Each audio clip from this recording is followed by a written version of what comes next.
Imagine a glowing golden horizon where the harsh laws of nature are written in blood and survival.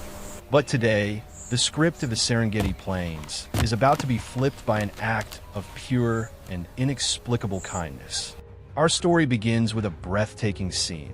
A lion cub, only 10 weeks old, so small he could fit inside a backpack, is running for his life.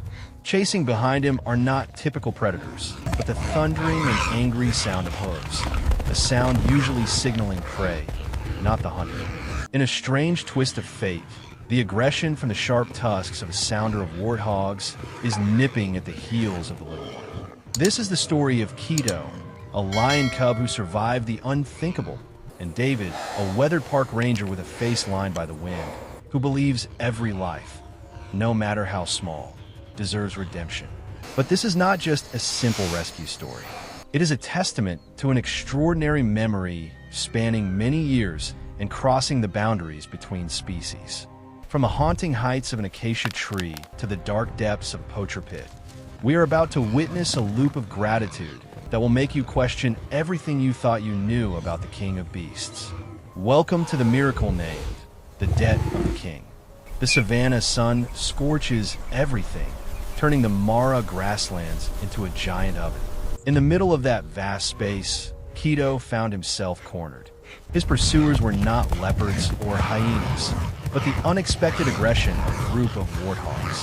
When a lead warthog feels threatened, it becomes a mass of rippling muscle with razor-sharp tusks ready to gore any obstacle. Panicked and losing the protection of his pride, Keto did the only thing his instinct knew: climb high. The little one used tiny claws to grip the rough bark of an ancient acacia tree, straining to reach the highest branches, leaving behind the angry snorts and bloodshot eyes of the warthogs below. As time passed, the warthogs finally lost patience and left into the shimmering heat haze. However, for Keto, the nightmare was only beginning. At 10 weeks old, lions are still clumsy climbers. Looking down, the ground seemed miles away to him.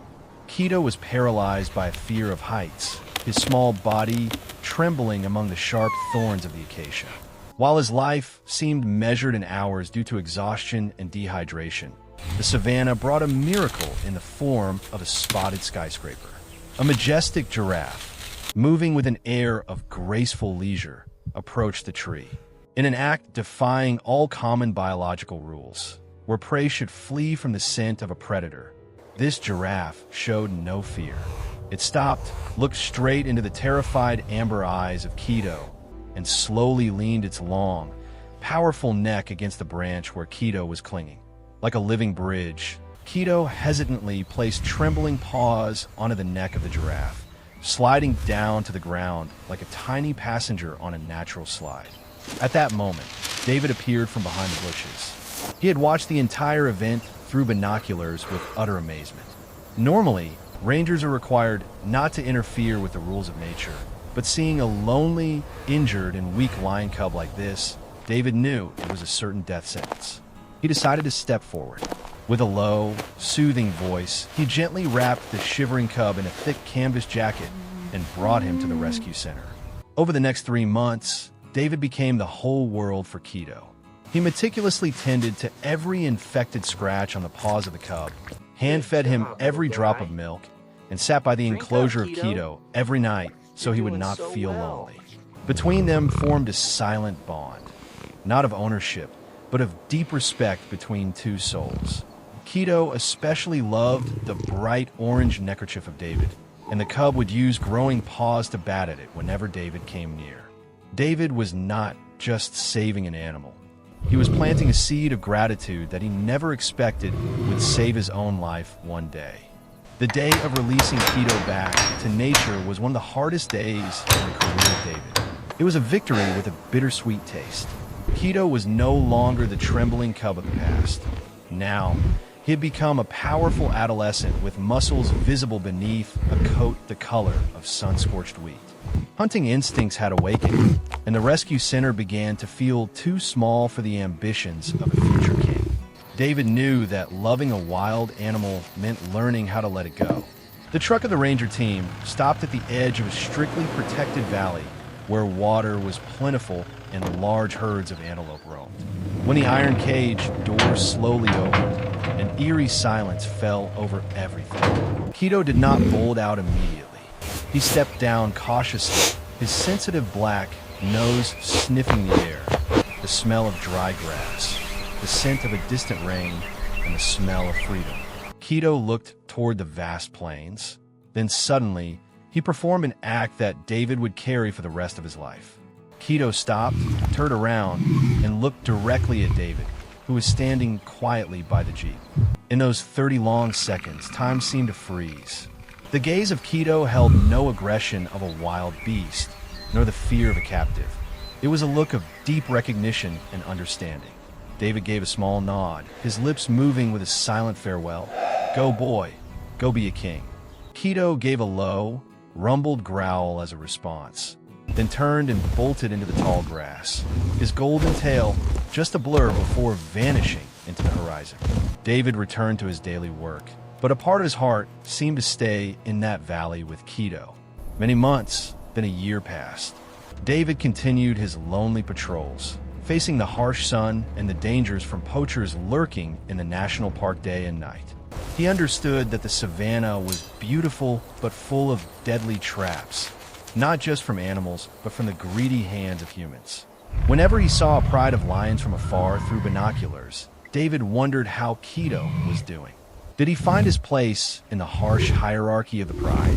Did he still remember the scent of the orange neckerchief or the nights David sat nearby, comforting him? David had no idea that even though Keto had become the lord of a vast territory, those amber eyes were still silently watching his benefactor from behind the thickets. The connection between them was never lost. It was just waiting for a fated moment to reveal itself. In the world of gratitude, no separation is forever. It was a quiet Tuesday afternoon, but the stillness of the savannah is often a warning sign of a storm in the heart. David was conducting a routine solo patrol near the rocky outcrops of the northern border, where the terrain became treacherous with deep canyons and tangled brush. While he was absorbed in tracking a snare wire, a cruel poacher trap that can take the life of an elephant in just hours, David made a fatal mistake. Under a layer of dry leaves and rotted branches disguised with precision, the ground beneath his feet suddenly collapsed. David fell free into a vertical pit more than 2 meters deep. This was a pit trap dug by poachers to catch large animals with sheer, narrow walls. The hard fall left him dazed, and a bone-chilling pain shot up his left leg. His ankle was broken or severely sprained. In intense pain, David reached for the radio at his hip, but his heart sank as he realized it had been knocked out of the holster during the fall and was crushed under a large stone. Fear began to take over as darkness slowly fell. The walls of the pit were made of loose, parched earth. Every time David tried to grab roots to climb up, the soil crumbled, burying him deeper at the bottom of the hole. His heavy breathing was the only sound in the terrifying silence of the canyon. When twilight faded completely, the savage laughs of hyenas began to echo from the distance. David understood the grim reality. He was in a death pit, unable to move, unable to call for rescue, and a stationary target for any predator that caught the scent of blood. David sat huddled at the bottom of the pit, hand gripping his pained leg, silently praying for a miracle. But what he received first was a shadow. A massive shadow fell over the mouth of the pit, blocking out the stars just beginning to spark in the dark purple sky. David held his breath, his whole body frozen as he saw a majestic head with a golden mane appear. It was an adult male lion, massive and breathtakingly powerful. Walking beside him was a lioness with eyes glowing like 2 amber lamps in the dark night. In that moment, survival instinct made David think this was his end. But instead of roaring or lunging down, the male lion tilted his head, sniffing the air slowly. He stepped close to the edge of the pit, peering with amber eyes deep into the darkness where David sat. A low, vibrating sound came from the chest of the beast. It was not a threatening roar, but a chuff, a familiar sound David used to hear every night at the rescue center. Under the faint moonlight, David recognized the small scar on the ear and the warmth in that gaze. It was Keto. The lion cub of the past was now a king, and that king had found his old friend in the darkest hour. Keto stood by the edge of the pit, lowering his majestic head as if wanting to touch his old friend. In a breathtaking moment, David thought Keto would jump down to protect him, but the Lord of the Savannah seemed to understand that muscle power could not get David out of this deep trap. Keto let out a soft roar, a powerful sound of comfort, as if to say, "Do not fear, I am here." Then, with intelligence far beyond human imagination, Keto began to act. Instead of staying to guard, Keto turned and began to take powerful strides toward the ranger station, more than 3 miles away. In the natural world, lions usually avoid human settlements because of the noise of generators and the smell of exhaust. But Keto was on a mission more important than his own fear. As he approached the boundary of the station, where electric lights began to cut through the dark, Keto stopped. He did not hide but stood tall on a high outcrop, then took a deep breath and released a roar that shook the earth. The roar was not a normal hunting call. It had a rhythmic, prolonged, and urgent quality, echoing through the valleys and hitting the walls of the ranger station. At the station, the colleagues of David were worried sick about his disappearance. When they heard the unusual and persistent roaring at a fixed location, the head ranger froze. That is not the roar of a hunting lion. It is trying to call us. Immediately, 2 jeeps were mobilized, headlights scanning the night sky. Keto stood there, waiting until he saw the vehicle lights approaching. He did not run away. Every time the convoy moved closer, Keto would run a bit further and then stop to roar, like a golden guide leading the rescue team through the tangled brush. Finally, the convoy stopped near the canyon where David was exhausted from pain and cold. When he saw the headlights sweep across the mouth of the hole, David knew he was saved. While colleagues used ropes and a stretcher to pull David up, they were stunned to see 2 large shadows standing quietly on the rocky ledge above. It was Keto and a lioness, their eyes reflecting the car lights like 2 brilliant stars. Once David was safely on the stretcher, he looked toward the ledge and raised a trembling hand. Keto tilted his head slightly, leaving a final warm growl as a farewell, and then both turned, vanishing into the vast darkness of the Black Continent.